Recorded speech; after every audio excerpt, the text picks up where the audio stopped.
লাবণ্য লাবণ্য তুমি চেঁচামেচি করো না, আমি ওকে আউট হাউসে রেখে আসছি।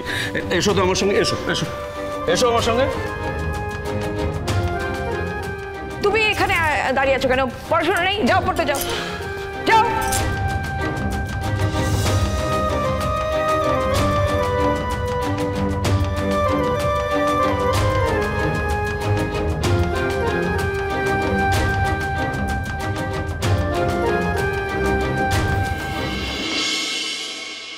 আমি এবার কি করব? কোথায় যাব? আমি কি করব নিজেই বুঝতে পারছি না। আমরা হোটেলে গেলে কেমন হয়?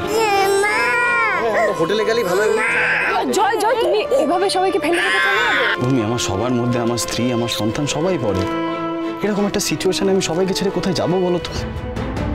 তুমি দেখো, আমার দীপ কাঁদছে। তুমি এত ভেবো না তো, আমি যেটা বলছি তুমি সেটা করো, চলো। আমরা ললিতদার বাড়িতে গিয়ে থাকতে পারবো না? না না না না না, দেখো ললিতাদের ওপর না এতটা প্রেশার দেওয়াটা ঠিক হবে না। এটা তো দুদিনের ব্যাপার নয়, এটা অনেক দিনের ব্যাপার। তুমি চলো, আমি যেটা বলছি ওটা করো, আমরা চলো হোটেলেই যাই। কিন্তু বাড়িতে সবাই? আমি বাড়িতে সবাইকে জানিয়ে দেবো।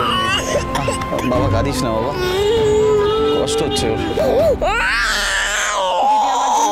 অনেক শুয়েছে, আমি না হয় ওর জন্য এটুকু সহ্য করলাম, এটুকু করলাম।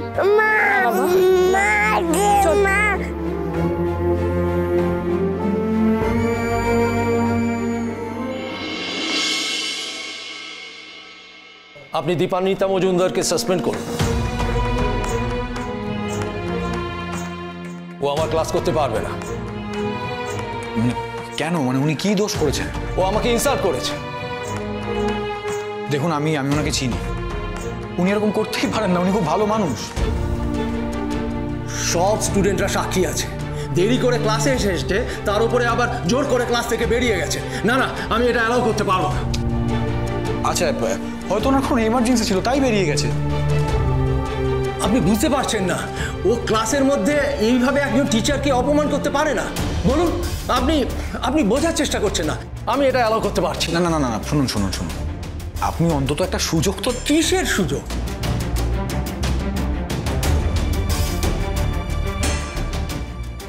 আচ্ছা ঠিক আছে, দীপান্বিতা যদি আপনার কাছে ক্ষমা চায়, মানে আমি যদি সেই ব্যবস্থা করে দিই, তাহলে হবে তো?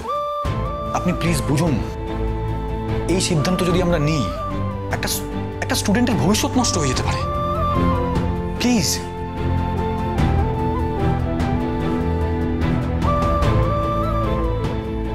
দীপান্বিতা মজুমদার,